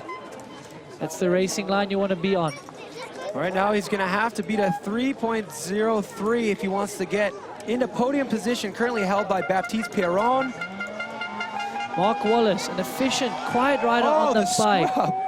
Scrubbing down there, but he lets the bike do the movement under him. Keeps nice and still, efficient riding style from Mark Wallace. Has he drawn any time back? He was a 1.5 back. What is the time going to tell us? No, he's lost further time. 2.24 back in 6th position. Times are so close here, Cam. Well, take a look at that man right there. He did some magic out there on this Les Gets legendary downhill track. right now. Now it's going to be out of the USA, Luca Shaw. Can he hold it together? The much anticipated run of Lucas Shaw, qualifying fastest, and he is flying already. And if you see Luca going, if he looks fast, man, he's going so fast, because he is a man that is so efficient and calm and calculated on the bike. So if it looks like he's going fast, man, you know he's trying and he's carrying huge speed. I feel like to this could be qualify something fastest special, at a Andrew. World Cup is no mean feat, and to do it twice in a row, he's in touch, 0.56. What I like about this kid, he's not scared to put himself in pressure situations and try go for that win. He did it in Leogang. He went down fighting for the win. That is a fast and smart line there by Luca, choosing to hold inside there. Not wasting time with any pedal strokes here. He's opting to pump the bike. Lucas Shaw told me they've popped a new linkage in that bike. It's able to then raise the bottom bracket a little bit and get the geometry that they've been wanting all season. This is an all-new 29er Santa Cruz from the ground up. Well, Stack not looking as comfortable. Okay, never mind, he's dancing still. So Lucas Shaw, what is the time going to tell us? He's aggressive. Oh, holding very good speed here. Lucas Shaw, the man on fire, the man of the moment. When is he going to have that breakout result? We know he's capable, and he showed the speed all year. Is it going to be here at Crankworx, round 3 in Leger? He's had PD as a mentor this week, and he's made it through PD's corner. He's in touch, folks. Bring him home here into the finish. It's not going to be enough, though. This is such a fast time. He's lost some time on the lowest slopes of this mountain. What did Thomas do on the lowest slopes of the Leger mountain here, this world-famous downhill track? Thomas had some magic for sure, but this man, Loris Vergier, had a second place here last year. Can he knock out Thomas's Stack? Loris Vergier, currently 4th in the World Cup rankings, having a great season. Also on that 29er Santa Cruz bicycle, the young, small Frenchman. Chatted to his mechanic this week. I asked him, what did you guys change on the bike? He said, what did we not change? It sounds like Loris has been a bit of a head game this week, just trying to find different setups to get comfortable on this track. And it's working, clearly. A man that likes to tinker, 0.75 ahead. But Thomas S. Tuck has had such a great lower half. This is fast. This is very fast. This is on par through the second split here for Loris Vergier. Getting some pedal strokes in where Luca opted to pump. Staying low there. Loris Vergier, 2nd here last year. Can he mimic that, or can he go one better and take the win here? The young Frenchman flying down the Leger slopes here in France.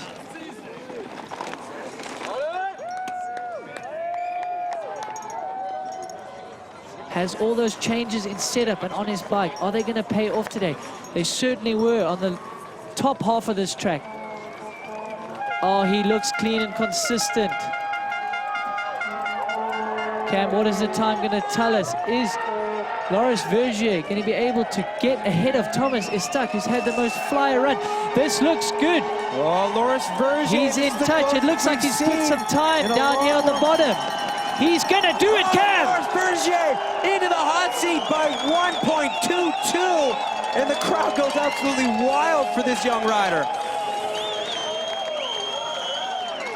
Well, if the Frenchman's going to get knocked out by anybody, this crowd prefers that it's another Frenchman. Loris Vergier into the hot seat, but right now it's all about the man, Sam Blankensop, currently leading the Crankworx World Tour when it comes to downhill. And also currently leading the king of Crankworx, so he has got some great points. Sam Blankensop, who we will switch to soon. So the two French riders, as you see on our screen, congratulating each other. That's a French 1-2 at the moment. Loris Vergier.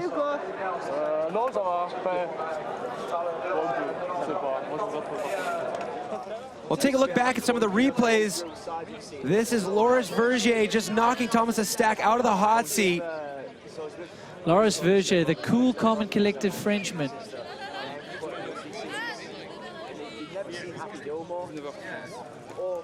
He looked very calculated. We got a great slow-mo of the bike here. A little bit late into that turn. Oh, the track is getting so rough. Loris Vergier. So he's our man to beat at the moment. None other than Sam Blenkinsop, a first in Rotorua Redwoods downhill, a first in Redwoods downhill. Sorry, I apologize. He took 2 wins at the Crankworx in Rotorua. It was the Redwoods downhill and the normal Rotorua downhill. He took a 2nd place just a week ago in Innsbruck. He's leading the overall in 2 separate categories here on this Crankworx World Tour. Oh, look at this. He's up by a 0.05 of a second. That is fast and within touch. So Sam Blenkinsop, after doing so well at the first few rounds, his team decided early on the season they weren't going to make it to the Crankworx events. But Sam Blenkinsop, so he's lost some more time. No, he's lost 0.8 of a second to Loris Vergier. Can he pick it up down the bottom? So what's more impressive is this man is wrenching on his own bike this season, taking it back to the privateer days. I think that's great that he's supporting the Crankworx World Tour, and as he should, leading the series. Now, you haven't seen a lot of pedaling so far in today's race coverage because this track is so steep. But this guy, known for squeezing in the pedals every opportunity, whether he's on the ground or off of the ground. So if he can make up that 0.7 that he was back at the 2nd split, we're going to have a race on our hands here. Yeah, this track is so fast. You drop a lot of elevation. There's not a lot of pedaling you can do on this track. It's all about being late and consistent on the brakes. So can he pull back some time? He's 0.7 back, Sam Blenkinsop. Loris Vergier in the hot seat at a 301.19. It's not going to be enough, Cam. Will he slot into 3rd place, 1.83 back. So he's lost further time. Loris Vergier has torn the lower slopes of Leger apart here today. Well, Sam Blenkinsop sitting in good position if he wants to get some points for the World Tour overall and the King of Crankworx tally. We have 3 more riders left to go, but we got to talk to our current leader, Cunny. Loris, we got 3 more riders down, but that's an incredible run from you. How are conditions up on the track? It's a bit slipperier than this morning, and I guess like all the riders destroyed a bit the track, so you have to be careful and just stay on the bike. That's the main thing. But then it comes to an end and just you have to push, so it's good to be up there. I'm stoked. And in front of a French crowd, feeling good in front of these guys? Yeah, they're just like the best. Frenchies! Allez! On fait du bruit! Yeah. Cool. We'll let you sit down again and watch the final 3 riders. Yeah. Cheers, mate. Loris Vergier getting the crowd going out here for good reason. They love this kid. 2nd place last year. Currently sitting in the hot seat with 3 riders left to go. 2 of them also being French competitors. Well, he not only stayed on his bike, but he did it at blistering pace. There are 2 secrets, and he didn't let out to that. How he's found so much speed out there on the track. Well, there he is right now, the reigning world champion from France, Loic Bruni. Dressed in all white and that famous World Championship striped jersey. Loic Bruni, already a 2-time world champion at such a young age. Loic Bruni, done a lot of testing this week. They were back-to-backing their 27.5 current downhill bike to this new prototype 29-inch. He has opted for the 29-inch wheel. What will the Frenchman do on home soil? Can he upset his good friend, Loris Vergier? Oh, he is down. That is not the top sector he needed to be in touch with Loris Vergier. He's 2.09 down already. Loris Vergier and Thomas Essard have had great top splits. Injured at Croatia at the first round of the World Cup Series. Bounced back with a podium at Fort William.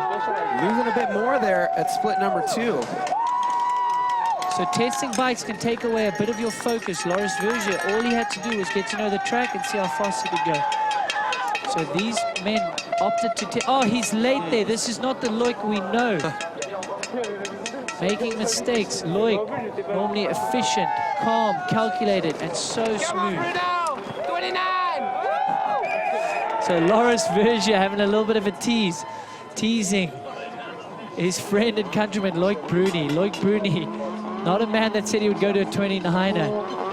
But hey, in this game of downhill, it's all about split seconds. And if you feel you can go faster, doesn't matter what wheel size, doesn't matter what color the bike is, if you can go faster, you're going to use it. So Loic Bruni, can he gain some time back on the lower slopes here? Will it be enough? But Loris Vergier has put in a stormer at a 301. Well, can Loic Bruni move into a podium position? He does not. All the way back in 18th place, 6.27 back for the reigning world champion, Loic Bruni. But right now, in the start gate, another French rider the last French rider we're going to see, and the rider who's won the last 2 World Cups. So we're looking forward to that, but we got to take a look back at the replay from Loic Bruni's run, see if we can figure out what went wrong to put him into 18th place. So the damage was done before we even pick him up. 2.4 back. The lower half. We talked about him being a bit late in one of these corners here. Needles, explain to our viewers what you mean by that. So when I say late, you want to set up early, and early means that you're going to come into a corner very wide. So if you're doing a right-hander and going into left, you want to see how close you can get to the right side of the track before you drop into the left. So when he's late, he's just having to brake extra hard to get into the next turn. It's all about setup here at the Crankworx Les Gets Downhill. And what we have set up for us right now is the potential for a really great climax to this downhill race. 2 riders left, one of them being this man, Amaury Pierron, the man who's won the last 2 World Cup races out of France. And if you didn't know this man's name last year, you sure as hell know it now. This is Amaury Pierron, coming off 2 World Cups wins. I mean, what an amazing season from the youngster. He's only 22 years old, equipped on that Commencal 29 bike. Thomas Esk, sitting in 2nd place, is on this very same bike. There's a man on a mission, a man on fire. It's this man. What will the split tell us? Oh, and he's up! This is no surprise, folks. 1.23 up. This is what confidence can do to a guy. He's come off 2 wins in a row on the World Cup Series. He's looking like no reason to start, and he's put more time, Cam. 1.78. This is just so good to watch. Watching a man on absolute top form here, folks. Oh, this is nice to watch. He showed signs of this last year, but man, did he come out firing this year. Amaury Pierron, at only 22 years of old, leading the World Cup Series. Dropping a foot there, but not losing any time. As you see, he didn't lose any traction there, Cam. The back wheel stayed in line with the front wheel. Clearly equipped with fitness as well. He's not looking fatigued here. If anything, he's getting faster and faster as he goes down the track. Something a man like Aaron Gwynn seems to do on a regular basis. What will the time be? Amaury Pierron on the form of his life. Here in front of home crowd in France. Navigating the last step down. The crowd is roaring. He is going to do it. He's going to smash the time of Lawrence Verger. Amaury Pierron into the hot seat. Amaury Pierron by 1.07 seconds as the French crowd here in Les Gets welcomes him into the finish line corral. Wow, impressive ride for Amaury Pierron.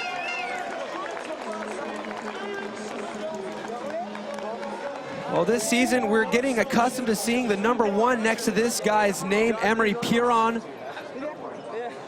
Now we got to get a word from this young rider. Connie, let's hear it. Hey, that was an incredible run you've just put in. How are you feeling up there on the track? Not really good. I did some mistake, lose a bit my line, but I stay focused all along the track, so I'm happy to take the first place. I'm waiting for Troy. Well, we've got one more rider, so we'll wait tentatively, hey? Yes, thank you. Well, thanks for that, Connie. Now you hear that, despite making what he classified as a mistake in his run, he still shot into that hot seat by more than a second. Just shows the pace this guy is on in this 2018 season. Incredible pace here as we look back. That bike is clearly working flawlessly.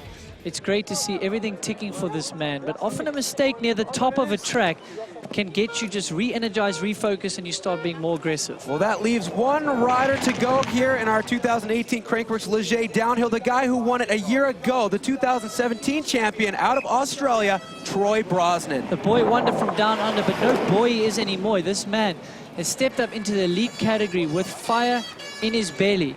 Our defending champion from last year, Troy Brosnan. Small in stature, but don't let that fool you. This man is aggressive on a bike. Oh, he's within touch, though. He is down, though, by 0.7, and Amaury put some serious time into the folks at the bottom sector. Troy needs to get going here. Aggressive there. Oh, well, the second split tell us. Oh, and he's made huge time. I remember from last year, he did unthinkable things in that middle section of the course, and he's done that again. He's made up well over a second there. Troy Brosnan with some secrets in the woods up at split #2.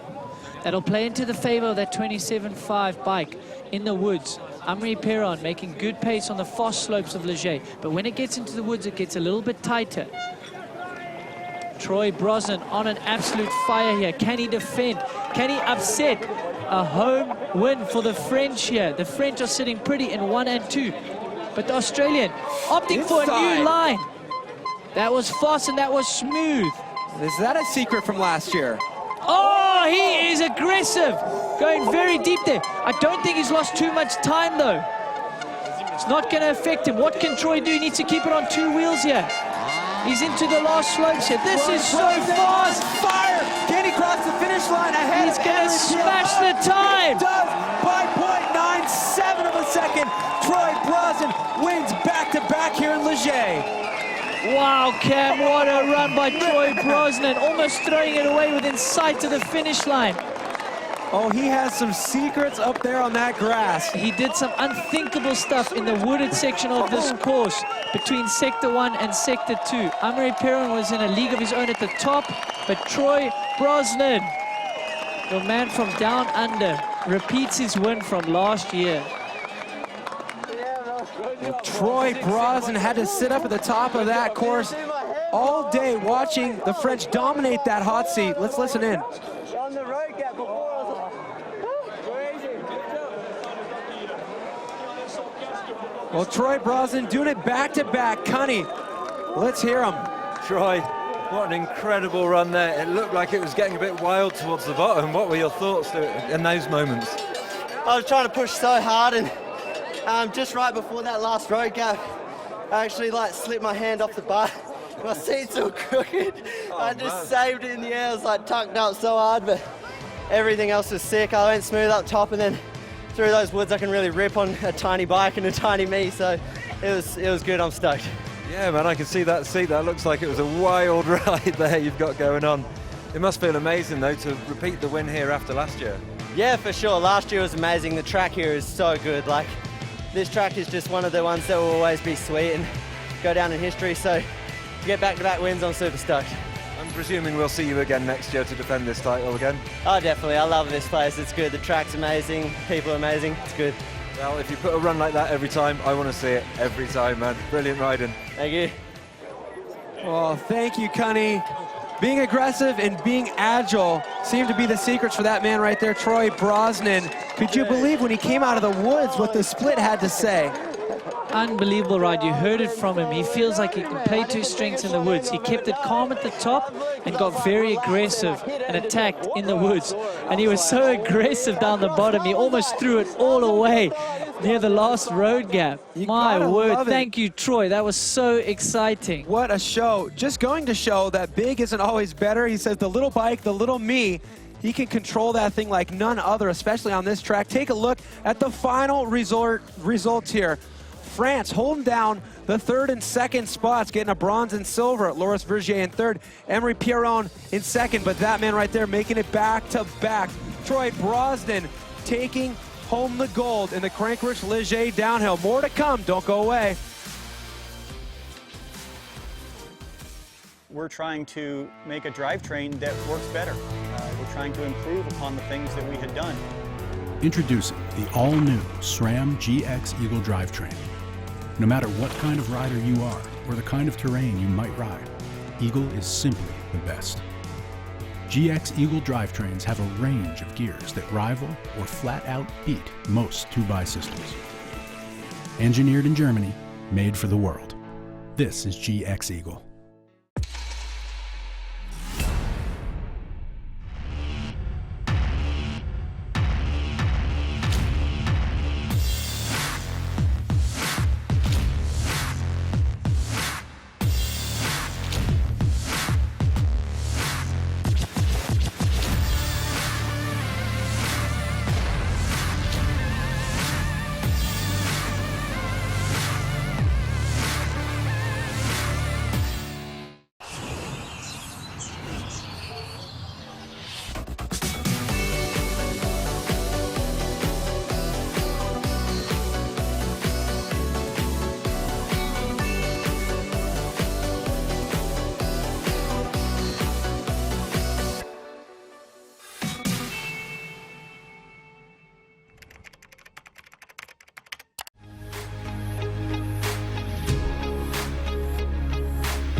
SRAM, the power of bicycles.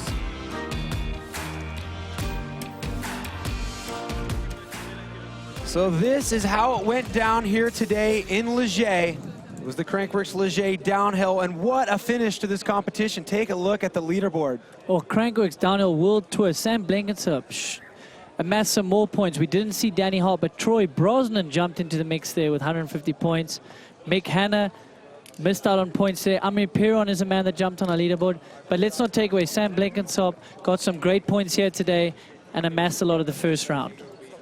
So Sam Blenkinsop still sitting well in the overall standings right there. That's going to help him for King as well. I'm curious to hear what he has to say, Cunny. We're down here with Sam at the finish line. Sam, there was some tough competition out there today. Yeah, it's this one's pretty much like a World Cup, so I was stoked to come in 5th. I think that's where I ended up. So yeah, I just made a few mistakes up there. I was kind of pushing a little bit too hard, and the track changed a lot since the last practice run, so I guess you needed to do it, but yeah, I was just trying to be a bit safe. I got World Cups coming up, and yeah, it was good to see everyone pinning it like Troy and Larice, and it's crazy. It's good riding with these guys. And we see you've been wrenching your own bike this weekend, so more relaxed attitude helping you out at these events? Yeah, I just my bike was a bit noisy, but other than that, it's not as crisp as it should be. But yeah, I like doing my own thing sometimes, and just me and my girlfriend here at the race, and it's yeah, I'm having fun. It's enjoyable. And thoughts going forwards to the next round in Whistler? Yeah, just go there and have fun, really. I love the track in Whistler, and I love the whole event, really, because yeah, everything's sick, and it's just like another fun event, and it's just cool. There's so much going on too, like the whip off and Air DH, and yeah, and Garbanzo. So I'll be doing probably all 4 of those events, and I can't wait for it. Great. Well, we look forward to seeing you there and seeing if you can turn this lead into a title. Yeah, hopefully. We'll see. Cheers, man. Thanks a lot, Cunny. So a 5th place here for Sam Blenkinsop helps him maintain his status in the downhill overall standings, but also the king of Crankworx overall standing, where he still has a commanding lead, sitting there with 640 points ahead of Thomas Lemoyne with 500. Now, all these riders competing in a multitude of different events. Sam Blenkinsop getting the majority of his points from downhill. He got a great result in Enduro out in New Zealand, but it is far from over. That man, Thomas Lemoyne, who's currently sitting in 2nd, has an opportunity to get some more points tomorrow in the slopestyle. The Crankworx FMBA World Slopestyle Championship is heating up. The 14 best slopestylers in the world are officially in the thick of it, with some wild cards thrown into the mix here in Les Gets. Round 1 in Rotorua saw Canadian Brett Reeder reign supreme. And then at Crankworx Round 2 in Innsbruck, this went down. Nikolai Rogatkin! Here's a juicy little stat for you. No rider has ever locked down the Triple Crown of slopestyle. The Les Gets slopestyle, live and direct from the mecca of French mountain biking, Crankworx Les Gets. See all the action on Red Bull TV. Well, tomorrow's going to be insane, to say the least. If you enjoyed the downhill out here today, make sure you tune in tomorrow for the slopestyle. It's going to be ridiculous. Stop 3 of the Crankworx FMBA Slopestyle World Championships. But let's talk about what we saw here today, Andrew. Final thoughts on this downhill race. Well, I expected the French to be fast on home soil, and fast they were. The likes of Amaury Perron, Loris Vergier. But Troy Brosnan was a standout ride, being aggressive and committed to take down those big names. And great to see Rachel Atherton back here. Almost unexpected that she would go on to take the win with her current form. Well, what a great day of racing. Rachel Atherton back on top. Troy Brosnan showing it wasn't a fluke last year, making it back-to-back wins for him here in Les Gets. What a great day of racing. That was the Crankworx Les Gets Downhill. Join us tomorrow for the slopestyle. Thanks for tuning in, world. We'll see you then.